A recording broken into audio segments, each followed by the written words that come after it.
You are listening to SPN, the Sports Podcasting Network. Termina هناك لشوارزنيجر.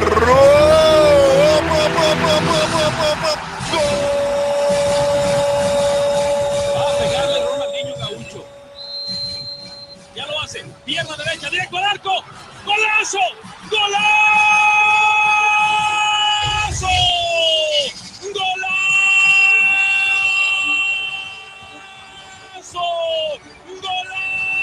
This is Soccer Today, live on SPN Radio, your new live show about the beautiful game in all its glory, with Duane, Rollins and Kevin Laramee. MLS, EPL, La Liga, Champions League, all is fair game.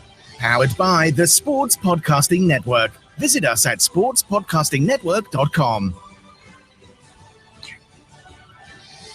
I believe that we will live podcast. I believe, you know where I'm going with that anyway. Kevin Laramee joining me, Duane Rollins. How you doing? Soccer Today. I am doing great, Duane. Kind of a American outlaw / U.S. men's national team field today. We are going to talk with Jonathan Tannenwald about the U.S. men's national team in about 15 minutes, Duane. But today, at least we believe they will win. Well, Maybe not. You know, we'll see. Yeah, we'll see what Jonathan thinks, and we're not under obligation to say they're going to win. We can objectively look at it, but if you look at the history of the U.S. men's national team against Costa Rica, you would think that they should get this win today. Although Costa Rica is on the up and up, and the U.S. is a team that maybe is struggling. It depends on your perspective, and that does lead us to what the question of the day is. On this week, we should do a bumper for that, Kevin. The question of the day, something dramatic or something like that, Okay, it's not ready, so not today. Tomorrow. Okay, no, today. So just the question of the day. The question of the day is this: it's under Klinsmann, the U.S. men's national team is blank, and the three options are underachieving, overachieving, or doing exactly as you would think they would. Kevin, what are your thoughts on that, real quick, before I give you the results of the poll that I had this morning? I'm sorry, I didn't get that right. Oh, I'm asking what your thoughts are on the question of the day, and whether you think the U.S. is over, under, or doing exactly what they should be doing. Well, Klinsmann, no, I don't. I do not believe that they are achieving what they can. You remember in 2010 in South Africa, that Landon Donovan goal, and we're all like seeing in the future where this team can go, and well, kind of didn't go in a lot of places. So with Jurgen Klinsmann, a lot of drama, a lot of a certain disconnect that people see with the players they want to see and the player that's are playing, the players that they want to get capped and all that. So there's a certain disconnect. So and to be honest, if I was American and Jurgen Klinsmann was a coach of my national team, I would be very disappointed. Well, fair. Here's the thing about Klinsmann, and I have the unique advantage of having covered Toronto FC during the time that he was the consultant that was going to save the franchise and then nearly ran it into the ground with some of his choices he made, although there is some argument about whether they actually took his advice or not, but that's for a TFC discussion one day. Because of that experience, though, Kevin, I've always been a little reluctant to crown Klinsmann as all-knowing. I've always thought that Lowe was probably the genius behind the Germany teams, and that Klinsmann was maybe just the fresh kind of face, the Hollywood, literally in some cases, the Hollywood on those teams, and not necessarily the guy to lead the U.S. men's national team out of the wilderness, and look, not even the wilderness, because I think that Bob Bradley and Bruce did that already.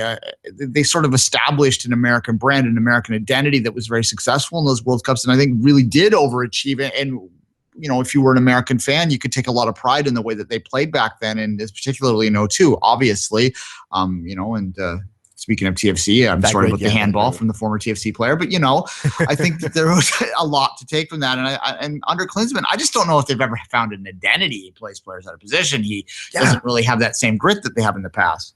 Well, they don't. When you look at them, they're a team filled with world-class player. But you're right. It seems like it's missing the ingredients to make this selection a team. But the coaching aspect of it, that's what it seems like it's missing. So that's why I'm like always Jurgen Klinsmann, okay, but the evolution of play, the evolution of not necessarily how they play, but how they achieve results, how they adapt in games, it's not there. And that's what you need in a national team coach, because it's a coach that coaches sparingly and it coaches players in a different way, because you don't have those players for a lot of time. You have it for a short period of time that you need to message to go through and to be listened and to be efficient. But that's not there. The efficiency is not there. And sometimes it's what you need in a national team where that coach has a not as much of an imprint on the team than a club team. Yeah.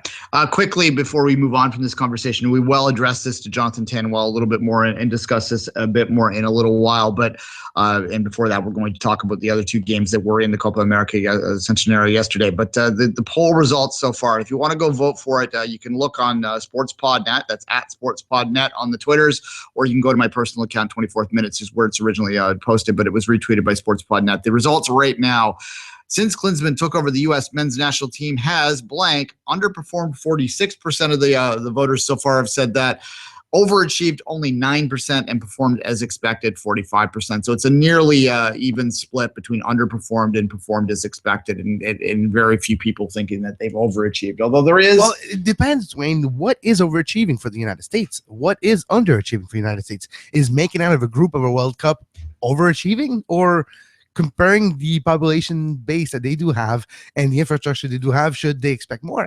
I think that's the important part of your question.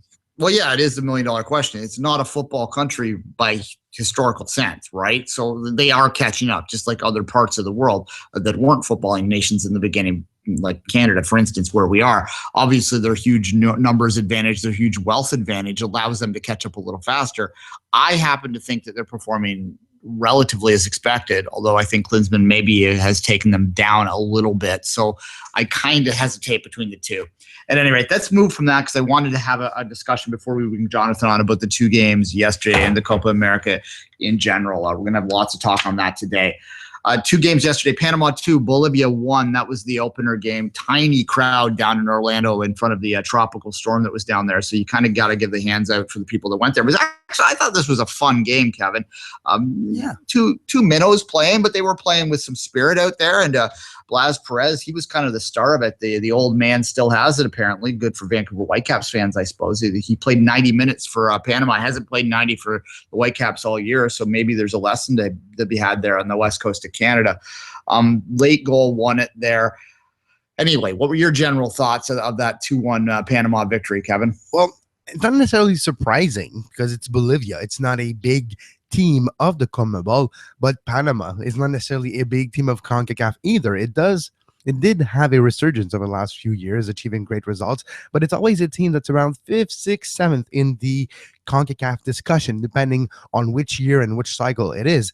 A victory against Bolivia, still a CONMEBOL team, will give a lot of confidence for Panama, but does complicate the things for the group stage for them, because it does give 3 points to a CONCACAF team. So that is the interesting talking point out of this game, is Panama getting a result here. With a draw in their second game, you never know what can happen for them in that group stage. Yeah, and we'll get into the actual group setting and whether that game mattered much beyond pride for those two teams right there, because Chile and Argentina, of course, are the other two teams in the group. Yeah, but you never know, because Argentina won 2-1 against Chile, even though with no Messi. But if there's a draw against another team, it's 14 groups, Wayne, with 3 games. We all know what can happen. Sometimes a draw here and a weird result propel a team like Panama out of the group, and a Chile or Argentina could be in trouble if they don't take care of business. And that what maybe the Panama win does is give them an opportunity.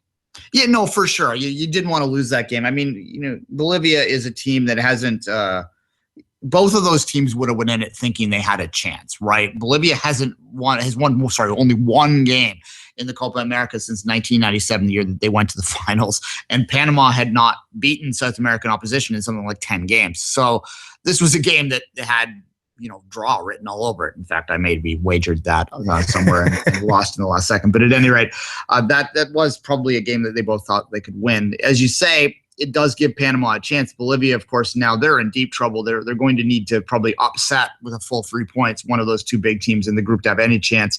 Probably their tournament's over. Their tournament probably was over before it started, though. This is not a a team that plays very well outside of their home advantage with the big altitude there. Apparently, they were only together for a couple days before they played the U.S. in the pre-tournament friendly, in which, by all accounts, I didn't see that game, but by all accounts, they did not look very good. And let's move to the big game of the night that a lot of people were paying attention to. There were no ticket problems on this one. A sold-out Levi Stadium. There was a massive crowd in attendance there to watch. Well, probably they were there to watch Messi, but they got to see him on the bench. So it's kind of like Pirlo in Toronto here a few weeks ago. Didn't get to see him play, but they did get to see him walk around probably. And, 2-1 victory by Argentina the full measure. I thought they looked very good. This is a team that had Messi on the bench, had Aguero on the bench to the 74th minute. Di Marinas, he came out, he stole the show, showed that this is still a world-class player, that his Man United years were kind of the blip, not the other way around. And well, you know what they say about the era of Paris when you go there, Duane? It gives a certain rejuvenation to your career. Just talk about Zlatan. Well, not like Zlatan needed, but that's what the era of Paris does to you. Yeah, there you go. Obviously, an excellent player everywhere he played before. The United year was a bit of an oblivion. There's some talk that Mourinho might try and bring him back, which would be hilarious. But yeah, that would be hilarious. At any rate, look, I had some doubts about Argentina's. Not doubts. When I heard about this Messi back injury, and I'm not convinced that it's not as much him just mentally being broken down as it is a physical thing. I mean, he's flying, from Barcelona to Buenos Aires to deal with the tax situation down there, and then flying to San Francisco. Like, that's a lot of miles on a little body, right? And a lot of stress on his mind. So I kind of wonder about his full commitment to this. But then when you see them be able to put three strikers of that quality out there, as I said, Aguero in the 74th minute, if that's your sub, my Lord, that's a strong team. And you can't ignore the possibility of Imagine Bolivia's winning 1-0. It's their chance to make it out of the group against Argentina. The 70th minute. Whistle blows. They look around, look at the bench. Aguero, Messi, and Di Maria walks in and comes in the pitch. Everybody just starts shaking on Bolivia's side. Yeah, that's the type of intimidation Argentina can do with their sub, Duane. Yes, exactly. All right. Quickly before we bring Jonathan on the line, we've seen all the teams now. Any change in your handicapping on who the favorites are, Kevin? Well, Mexico has become my favorite of this tournament because I talked yesterday, and I rewatched a little bit of that Brazil-Ecuador game, and it was 0-0. And I rewatched a little bit of, first of all, my darling of this tournament, even though he lost in his first game with Jamaica. But I have to say, the goalkeeper, Andre Blake, haven't been able to see him play in person a few weeks ago in Montreal. He is very impressive, and this tournament might be, even though he's with a minnow type of team, quote unquote, with Jamaica, there's no opportunity or chance of great results or expectations in this tournament. Andre Blake could be a born star in this tournament if he does a couple of saves like we know he can do. But no, I have to say Mexico looked really good. Brazil seems not uninterested, but it's still early because I think to really see which team do take this tournament seriously, we're going to have to wait for the quarters or the semis to really do see football kicking up a notch. Exactly. All right. Yeah, I had indicated that I thought Mexico was amongst the favorites the other day. I'm not going to change from that, obviously, based on this. But I have come back around to the Argentina bandwagon a little bit more after seeing them last night. And although I don't think they were all that impressive against the U.S., they were kind of controlling throughout the match. I do think that Colombia can't be ignored in this tournament either. Those aren't very exciting picks. They're pretty obvious picks, but they have to retain that. Amongst the minnows that I've seen so far, I don't know if any of these teams really have jumped out. Maybe Jamaica, if Blake gets going, as you said, like they lost 1-0, but they kind of got into that game as it came going forward. And if they could get a result and get into a knockout stage, they can maybe pull an upset if Blake stands strong and so on and so forth. But so far, this does look like a tournament that's going to go as script. And the script that we're not too sure of course, though, is what the U.S. is going to do in this. So let's take a quick break now, bring Jonathan on, and we'll have a whole long conversation about the USMNT.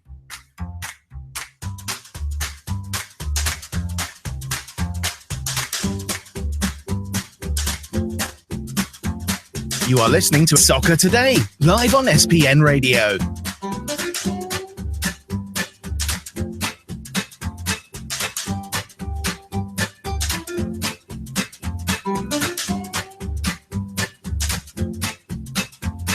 Visit sportspodcastingnetwork.com for more.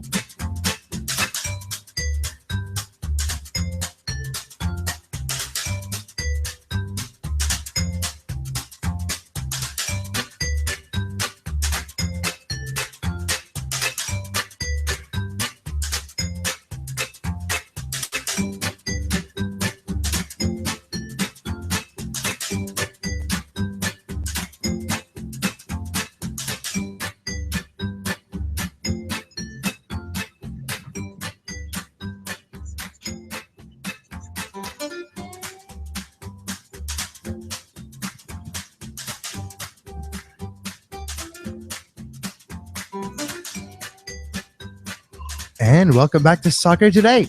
This is Kevin Laramee speaking, as always, with Duane Rollins, joined today by Jonathan Tannenwald of Philly.com. Jonathan, how you doing today?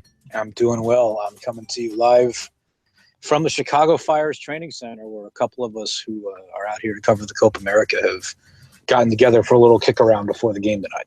Oh, wow. That seems like a lot of fun. Yeah. What's the feeling, Jonathan, before the game tonight right now?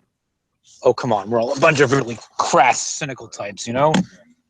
So everybody assumes that the U.S. is going to completely flame out. Not really. Look, it's a problem. You know, they did not play well against Colombia. Jurgen Klinsmann has been trying with everything he's got to spin it as being a solid performance. But, you know, because they completed more passes and they had more possession, you know? But the truth is, and I think everybody knows it, Colombia had a 2-0 lead for so much of that game, and they just let the U.S. sit there and really do nothing that was really any effective with the ball. Jonathan, our question of the day today is under Klinsmann, has the U.S. men's national team underperformed, overperformed, or done exactly as they should have? I'm wondering what your take on that is. Well, they have not done exactly as they should have. I think that's fair to say. You will find a lot of people who will say that the player pool simply is not good enough. You will find a lot of people who will counter that Bob Bradley, playing with many of the same players, got better results in general. And even if the soccer was not as aesthetically pleasing, considering what Klinsmann promised in terms of revolution and things like that, it hasn't happened. And, you know, if you're going to come in making big promises and then not only fail to live up to them, but also, you know, really, you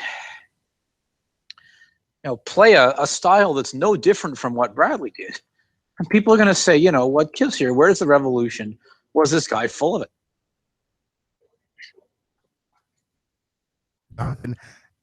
Now you're looking at this team. They lost their first game in the Copa. Is there expectation for the U.S. men's national team and for Klinsmann? I do mean, is there a chance that if he doesn't perform well in this tournament, his job can be in jeopardy, or is he set for the long run still?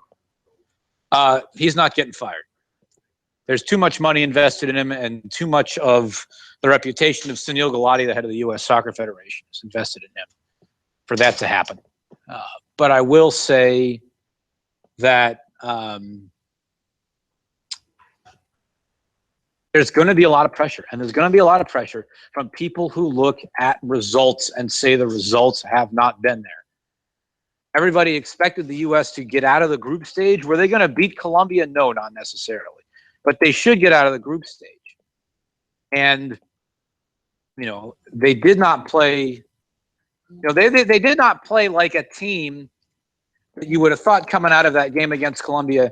Yeah, they still, you know, they gave everything they could. They gave a great effort, and they still got beaten by a really good team. Nobody had that sense. So, you know, there's going to be pressure and there's going to be criticism. And Klinsmann has wanted there to be pressure and criticism on the program. He says all the time, well, you know, the pressure is nothing like it was in Europe. Well, now he's going to get some pressure. And then it's going to be on him is the problem. Instead, he doesn't want to be on him. He wants it to be on his players. He wants nothing to do with it. So, you know, we'll see what happens. But it's things are not good right now, you know? Yeah, let's turn to the very right now and look at tonight's game. One of the big talking points out of the first game was Jermaine Jones and how he sort of had a few things to say after being subbed off, and there's speculation on whether he might be sat down for a while as punishment for that. What do you anticipate out of the lineup tonight, Jonathan? Oh, it sure sounded, Klinsmann was talking on Monday like he wasn't going to make any changes at all. And Jones is really Klinsmann's guy. So I don't expect him to come off. I'd say this too, by the way, to just quickly go back to the previous point. Klinsmann himself has said time and again that this tournament is a really big deal. He has guaranteed that they would make it out of the group stage more than once. He had for a while. He said publicly in May the goal was to make the semifinals. And a couple days ago, he said the goal was to make it out of the group stage, and everybody noticed he might have been backtracking a little bit. But it's, if he's going to make it that big a deal, then maybe the accountability should come on the guy who made it that big a deal. And we will see if they lose tonight, if all of a sudden this becomes maybe not so big a deal because they're, World Cup qualifiers are coming in September, and those are the really big deal. You know what I mean? Mm-hmm. So about tonight, Klinsmann gave every indication on Monday that he will stick with the same starting front three as played against Colombia, which were Clint Dempsey at the point, Bobby Wood on the left, and Giassi Zardes on the right. Now, that group was really ineffective. Dempsey is much better as a withdrawn forward, and Wood is a pure striker, not a winger, and Zardes can play the wing.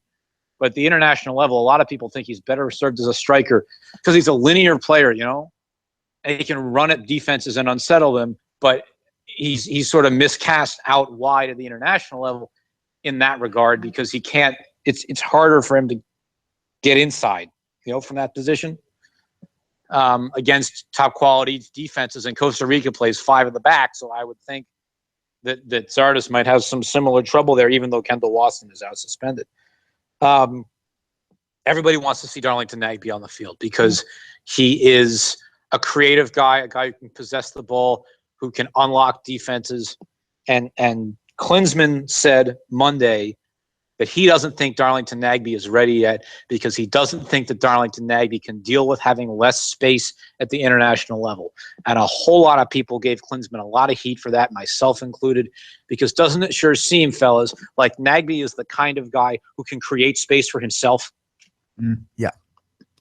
Yeah, and you mentioned Nagbe, Jonathan.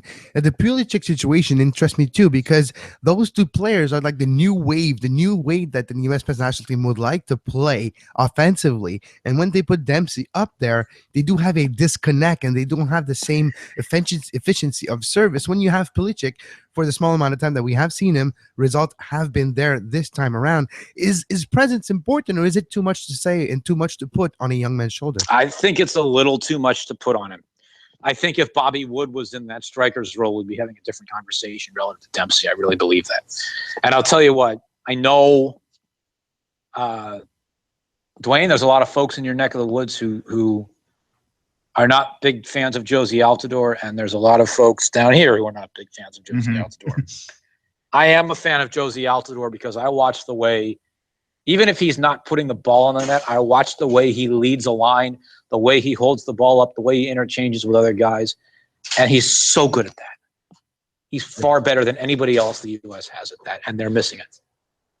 Yeah, I was going to ask you about Josie. Actually, his biography is going to be called "Off the Ball Work," I think. But yeah, how much is the U.S. missing his presence out there in your mind? Well, the funny thing about that, I think they are, but we almost don't know. Because Bobby Woods played well in that role. He's not as imposing a physical presence as Altidore, but he's played well. But because he's out wide, nobody knows. Yeah, that's true. And you're looking at the opponents tonight of the U.S. men's national team, Costa Rica, with a 0-0 draw in their first game. The best two players kind of in the second half for that team were MLS, Christian Bolaños of the Vancouver Whitecaps, and Yohan Venegas of the Montreal Impact. How important is those two players' implication in this game against the U.S. because they're playing against players that they do know compared to maybe the rest of the Costa Rican team? I don't. There's Costa Rica knows the United States better than every other team in the world except Mexico, top to bottom, both teams. It's that way, They've played some terrific rivalry games over the years, and there's respect. It's not quite the same kind of emotional level as when the U.S. plays Mexico, but it's serious, and it'll be serious tonight.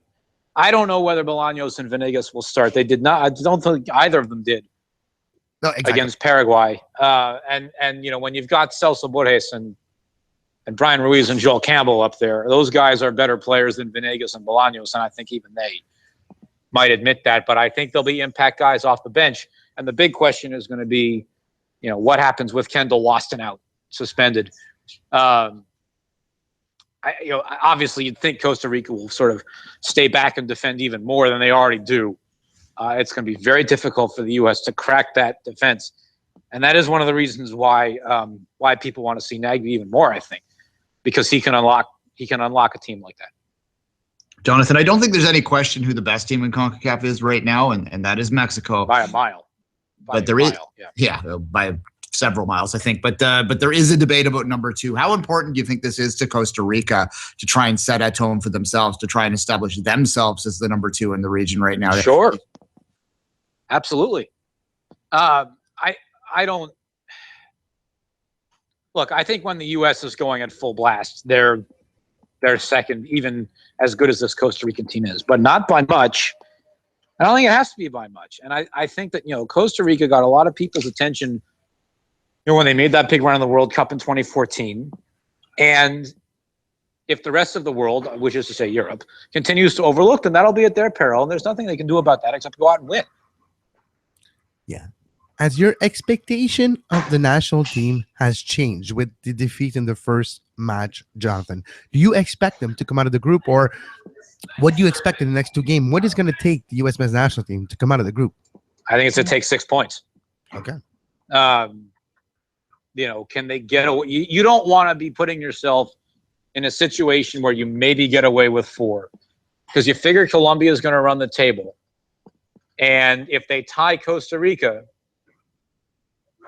Costa Rica might lose to Colombia. Then you don't know. Then, do you think you can get out of there with 4 points? I would not go in there trying to get out of there with 4 points. I would be going for 6.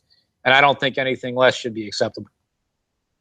Jonathan, I want to turn it to a slightly different point, and that's the play of a player that you're probably very familiar with working out in Philly there, and that's Andre Blake of Jamaica, and his great game in the first game sort of turned a lot of heads. How long do you think that this young man's going to be in MLS? Do you think that he has aspirations to move on, and do you think that there's enough interest to have him move to another league soon?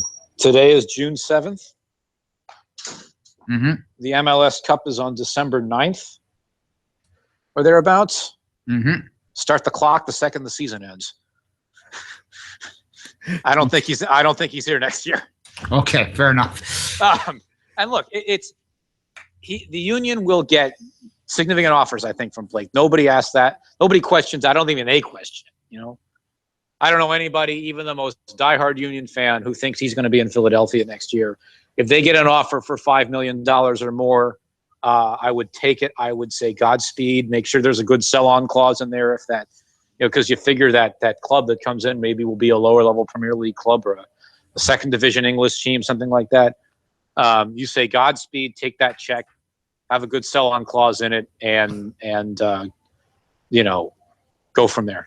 There's no reason to believe otherwise. One thing that really caught my attention is Argentina's victory last night. Jonathan, when you're looking at Messi and his back injury and the feeling that he's not really committed to this tournament, it's a feeling that it's there with a couple of big players. I disagree with that. Oh, really?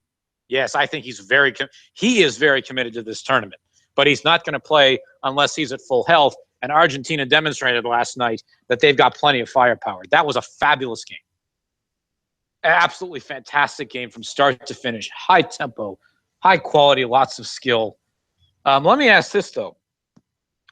You said you were paying attention to the game. I'm curious as to how, because I gather it's not all that easy to watch this tournament up in Canada. Univision on mute, and I'm trying to get what I can. And I'm going to plead the fifth on how I was watching that game yesterday, Jonathan. There is some alternative means. And your listeners know that I have said this a couple of times in recent weeks. It is a disgrace to the Canadian soccer community that this tournament is not being widely televised. Never mind the fact that Canada isn't in it. Yeah, well, don't get me started on that, Jonathan. But I do have Fox on my regular TV channel. So for the big game on Big Fox, I do have them at Univision when it's possible. And there is alternative means that we're not going to tell you explicitly what they are. But if you are aware, you know what we're talking about. I think it has to be said, though. Yeah, you're right. The focus, it's the same. It was it's the same thing in Europe. It's the same thing in the United States. And a lot of us who have high hopes for this tournament have said this. We pay too much attention to Europe. And we should value more what South American soccer and what our own region has to offer. There's no doubt about that. To be serious with the conversation, I pay $30 a month, close to $30 a month for specialty channels that broadcast soccer.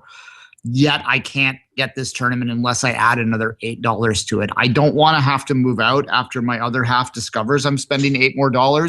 So I am finding other ways to watch this tournament. There's been two games on Fox that I get out of the Buffalo affiliate, but it is a bit of a shame. I could pay $10.99 for a pay-per-view English version or $8 a month for the entire tournament to watch it in Spanish, which is not a bad value for the month. But nonetheless, why isn't it on BN? Why isn't it on Sportsnet World at the very least, which are two specialty channels that I pay a lot of money for?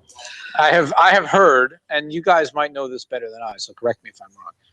I have heard that Bell had the rights, maybe sub-licensed them to BN at one point, and nobody wanted to do anything with it.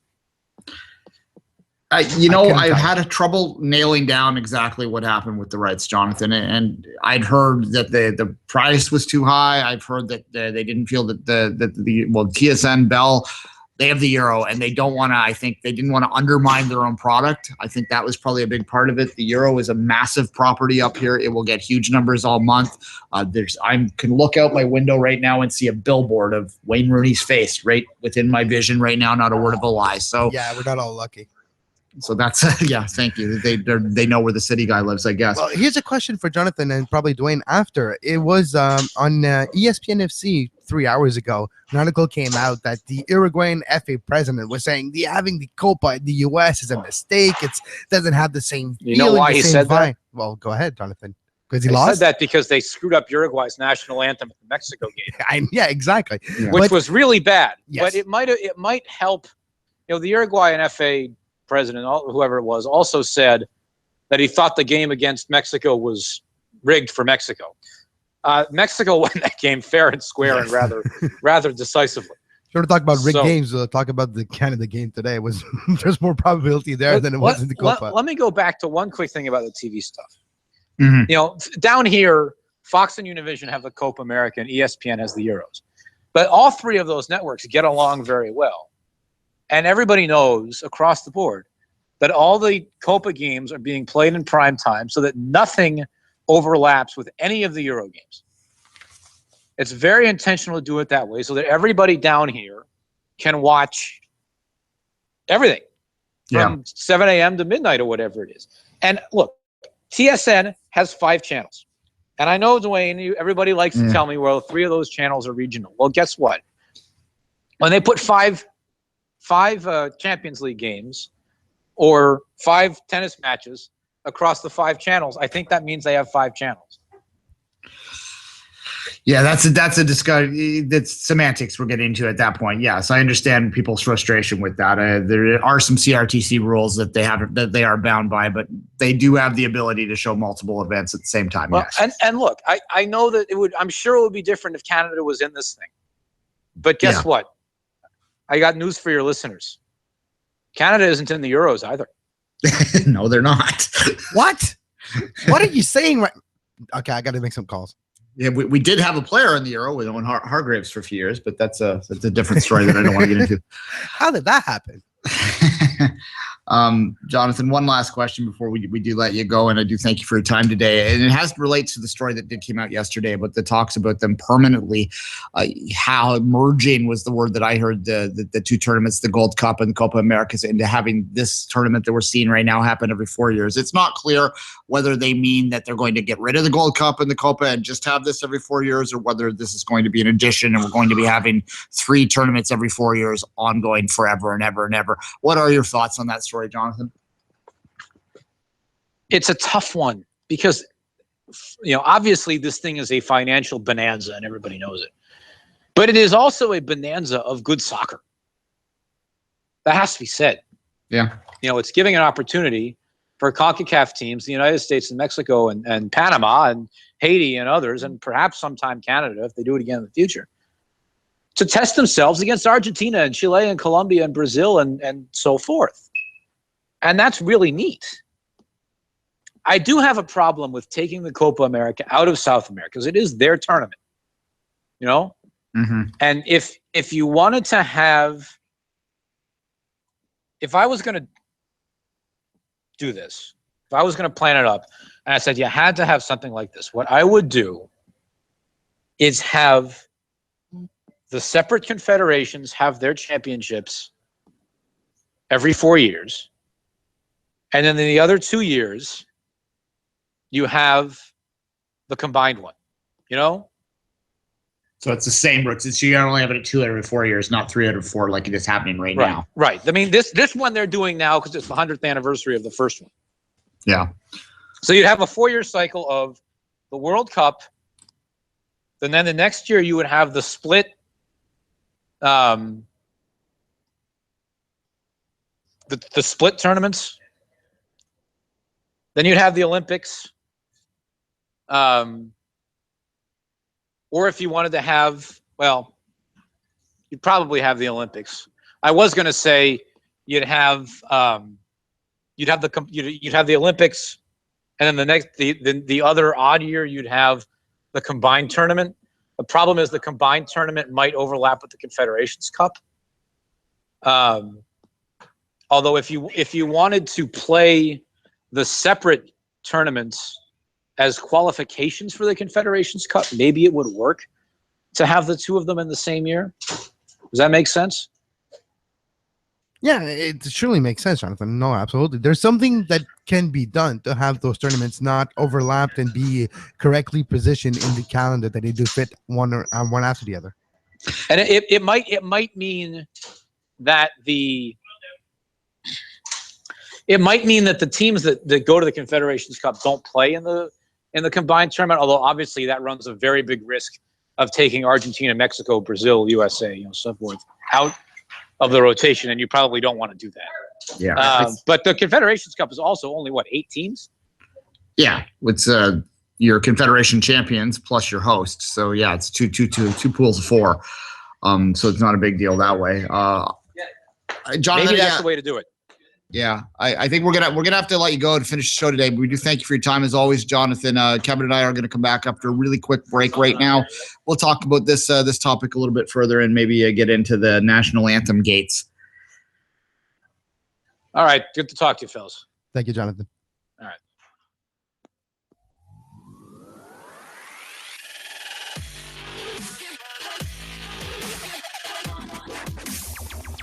You're listening to Soccer Today on SPN Radio.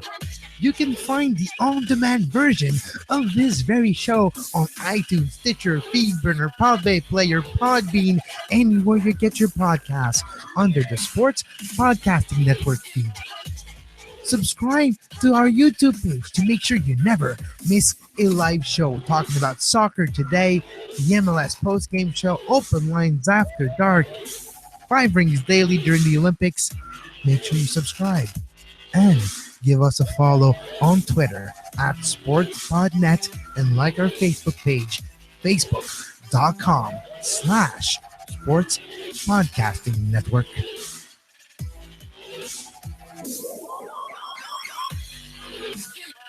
Again, Jonathan, always good with his time. And Kevin, let's continue the conversation where Jonathan let off. We had to get rid of Jonathan at that point. No offense to Jonathan, but we have some other topics that we want to get to. So we'll quickly finish that. What are your thoughts on that combined Copa Gold Cup idea? Well, it would make sense. I would agree. But what's been talking about, it's not just that. It's not just the Copa Gold Cup that I would like to see. It's more partnership, more tournaments against each other. I want to see the youth teams play against each other of CONMEBOL and CONCACAF. And I think that's where the beauty, that's a very nice way to say it. Beautiful beauty. Yeah, there exactly. You go. The beautiful thing about this partnership is development-wise, we need competition in a way that we need to test the young guys and to make them play theoretically. If you play against better opposition on the long run, it makes you better theoretically. So that's what makes me excited of a possible a work relation with CONMEBOL and CONCACAF. It's to see the youth teams of US, Canada, Mexico, and the Caribbeans play against the youth team of South America, to have that development against the young kids against young kids, to help development for the kids to be better. Yeah, I'm going to have to see the plan when it comes out to make a full judgment on it. But I have long been an advocate to creating a quadrennial, I can never say that word, and every 4 years, Tournament of the Americas. I really never can say it, which is unfortunate since I host an Olympic show. However, I would really quadrennial. Yeah, every four years, quadrennial. Never mind. I'm entertaining people on the YouTube now. Which is my job, sort of. Anyway, where was I? Yes, I've long been an advocate for an every 4-year tournament of the Americas to rival the Euro. And I think the perfect time to have it is now at the same time, because what Jonathan said, and the TV issue in Canada aside, and hopefully the Canadian TV see the value of this moving forward. That is a big weakness in our current soccer diet here, as we don't get a lot of South American product. You can see the Argentinian league sometimes. They get terrible ratings, but it's chicken and egg as always, right? That said, what I am concerned about with this, Kevin, is that the reports yesterday used the term merge, which suggested to me that the Gold Cup and the Copa America would be gotten rid of, that they would just go with this every 4 years and it would always be in the US. And I hate that part of it, the always in the US part. And some people, Americans listening, might think that's jealousy. I don't think it's not. It's anti-sporting to me to always have it in the same country, to always give the same country an advantage. And I know the financial importance for that, but I don't care. And it's a really bad optics in the time of FIFA and the corruption that's happening in CONCACAF right now to be entirely focused on your financials, right? You need to have sporting put first and foremost in my mind. So the only in US forever and ever is a non-starter to me if this tournament is in fact replacing the Gold Cup and the Copa America. If it's not, and we're still having Gold Cups and Copa Americas, I'm a little more open-minded to it, but I still would rather have it open. There are other countries that could host something like this. Not just that, who are we to take the Copa out of South America? And not just that, forever, and not them having to play in their own country now with this tournament. Makes no sense. Makes no sense at all. Yeah. Come on, Argentina, Brazil, all those countries. You mean Brazil's not going to be able to have the Copa with all those stadiums that are going to have nothing to put in for the next 20 years? Come on, the stadiums are built. Just, come on. It should not always be in the U.S. Yeah, it should rotate between South America and North America, which would effectively mean that it could be in the U.S. every other tournament, and maybe once every 10 or 15 years, Mexico or Canada could step up and either play a role as a co-host or as a one-off full-time host. Or like we've seen with the Gold Cup last year, like one game when it's possible here and there at the start, and eventually, like you say, the whole situation. But there's something that can be done that's not just always the U.S. It will take everything away from this tournament. It will take I don't want to say feeling and intangibles, but that's what it's going to take. It's going to take the beautiful camera shots of Rio or of Montevideo or whatever it could be the case. If this tournament is somewhere else, no, it's always going to be Chicago. Nothing against Chicago, but you're going to get tired of seeing Soldier Field after a while. Yeah, and scarcity, I think, draws interest too. And that if you run the risk, if you have this in the U.S. every 4 years, year after year, 4 year after 4 year after 4 year, that the American public might start to take it for granted and not necessarily view it as a big major event that they need to find a way to get to, and they might not be willing to travel as much because they go, it's going to be there in 4 years' time too. So maybe then we'll go. But this year, I have other things going on. So I think that it's important to create a little level of scarcity with any event like that. Otherwise, people become blasé about it, and that's unfortunate too. We're going to have a lot more to talk about this topic, I think, in the days ahead, so we'll leave it well enough alone now. We're going to take another really quick break and come back, and we're going to have a domestic talk to end the show focused on the Canadian men's national team game that just ended 45 minutes or so ago.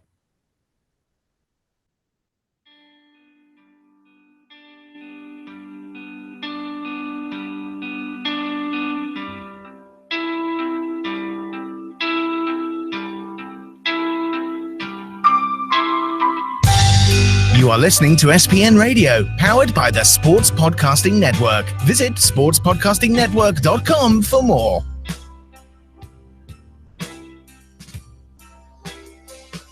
Sweet sounds of St. Clair taking us out of that break there, bandcamp.com, right? Exactly. stclair.bandcamp.com. All right. They provide the music to us for all of our podcasts, so we do thank them for that.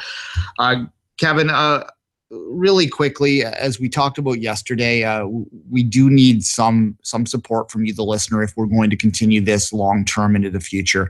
If you could just throw out that Patreon address, we won't bore you with it too much today, but if we do need to put that out and stress it every show real quick. So, Kevin, what is the Patreon again? That's patreon.com, patreon.com/sports podcasting network. $1 a month, $2 a month. Everything helps. Everything gives us an opportunity to do even more call-in situation, even more live shows, even more great soccer today. Yes. Jonathan went quite long. So the call-ins today, we haven't opened the lines up. Do we have time to open the lines now, Kevin? We can open the lines for about 10 minutes. So let's go ahead and open the lines in 1 second. Actually, no, we're not going to have time, Duane. I can do this. Yeah. So we apologize today. And that'll happen sometimes if we have a guest that goes long. But certainly going forward, you can get us at 778-400-SPN1. All right. Canada played. I should mention real quickly, you can also give a one-time donation if you want. Just contact us for the details. But Canada played today. They beat Uzbekistan 2-1. Let's start there. We won. We won. Yes. Let's start with the win. Let's start with the winning goal. Well, I was going to be positive for a little while because I do want to talk about that in a minute. It was an own goal. It was a suspicious own goal. I hate to have this conversation because it's an uncomfortable conversation to have because people don't like to hear it. We want to focus on the fact that Canada got the win and we want to believe the best in everyone. However, I've been exposed enough over the years to the underbelly of the sport to have bells go off when I see a defender with no attacker anywhere near him make a diving header into the other opposite corner of the net. And score an own goal. Late in the game to secure a 2-1 loss for his team. And especially the alarm bells go off when this takes place in a game that is happening in Austria in front of a crowd of less than 100 with very little, next to none or next to no media attention there. This is all of the factors, especially when it's a friendly against a non-rival, against two teams that are ranked relatively low in the list that aren't on anyone's radar. This is absolutely prime match fixing scenario. I'm just going to let that pause for a second, and I'm just going to put it out there because I don't think we should hide behind this because I believe the game gets itself in trouble when we hide behind these possibilities. Yeah, so something to think about. No, exactly. Food for thought. All right. Putting that aside, that's now that I put that caveat out there, we're going to assume that it was a legitimate own goal, that this defender is just really bad and has no concept of how to defend properly because it was ridiculous what he did. If he wasn't doing it on purpose, I don't understand why he's an international. So let's just put that aside and just assume that the result is absolutely legit. And I think that it is in many ways. Canada did have the bulk of the possession in this game. They did perform fairly well, especially in the first half. The second half was a little lacking in cut, in sort of the ability to break through. But it was a bit of a hodgepodge lineup too. Kyle Larin was out with sickness. Apparently he's got some kind of bug or something. So bad news for Orlando perhaps, but shouldn't be too much of a long-term issue for Canadian fans. So it was an interesting game. The goal came David Edgar. Nice to see him back in the lineup. A headed shot in the first half. Found his open space off of a free kick in, and it was a beautiful goal. So good for him there. A little bit of lackluster defending on the goal against. Unfortunate that, but as I said, it was a bit of a hodgepodge lineup. Kevin, let's focus on more general conversation about this two-game camp that they had in Austria recently and whether or not it was the right way to prepare. There are some people that feel that they should have maybe stayed at home and maybe played a bigger name friendly with some of the Copa teams coming in because that might have been an opportunity to bring in a Uruguay or whatever. What are your thoughts on that? I do understand why Benito Floro chose to have a camp like this in seclusion, quote unquote, because you don't have those players for a lot of times. So when you do have them, you want to be able for them to focus entirely on their presence with the national team. If you do it at home, and some of them will be in hometown, not a lot. Some of them you could do a closed camp in Canada, but the distractions are easier. The hotel, the TV, all that. When you put them in the situation that they are right now in Austria, I'm not even sure that the cell service do get there. So that explains, in a way, the situation where Benito Floro controls all of their aspect of the next 5, 6, 10 days that are together in this camp. He can have 28 tactical meetings in a day if he wants. Things like this are easier to do when you're abroad in a environment that you control 100% as a soccer national team. And I think that's the reason why Benito Floro chose to have his team with him in a close camp like this, with 2 games, practice, work on some tactical improvement and some ideas he does have for the September games. And I think that's the reason why a close camp like this was the option chose. And he does as well take advantage of all the international break when he can, and that's a benefit that wasn't there before. And it's especially important coming into the big World Cup qualifiers coming this September. So yeah, that's the reason that I do believe that they have a close camp like this in Europe to maybe gel that team even more. Yeah, look, I can see the other side of the argument for starved fans here in this country that don't get an opportunity to see this team play very often because they don't play very many home dates. You have the Copa America taking place right next door. There are teams coming in that are looking for friendlies.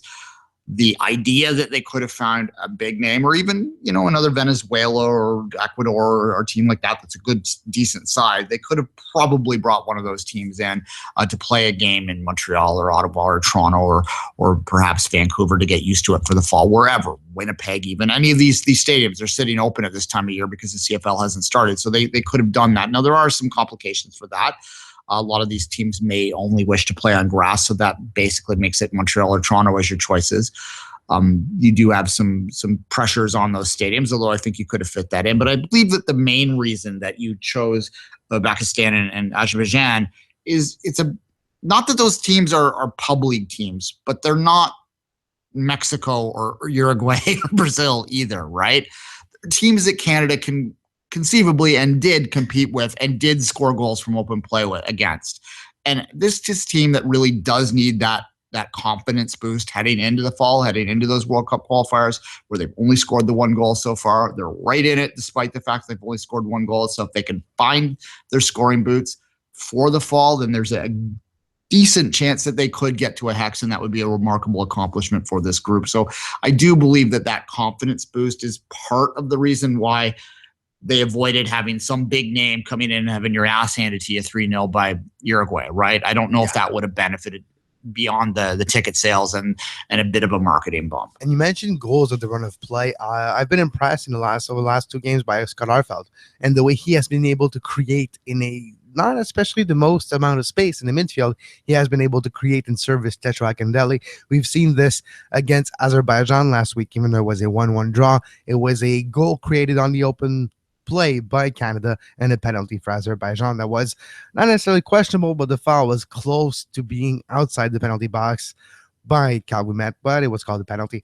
But the Scott Arfield has impressed me in the last 2 games, and it bodes well for Canada if he gets truly committed, which he seems to be. We had questions after, well, not questions. We more made jokes about it. Just more joking, but exactly. But Scott Arfield really might be what Canada needs in the midfield. Somebody that is good on ball recuperation, a little more higher up the pitch, and then can service Akindele and maybe Laramee accordingly. Yeah, no, absolutely. I think that his creativity on the ball in that central midfield role was something that this team's been missing for a while. And it may help us open things up again, particularly against El Salvador at home.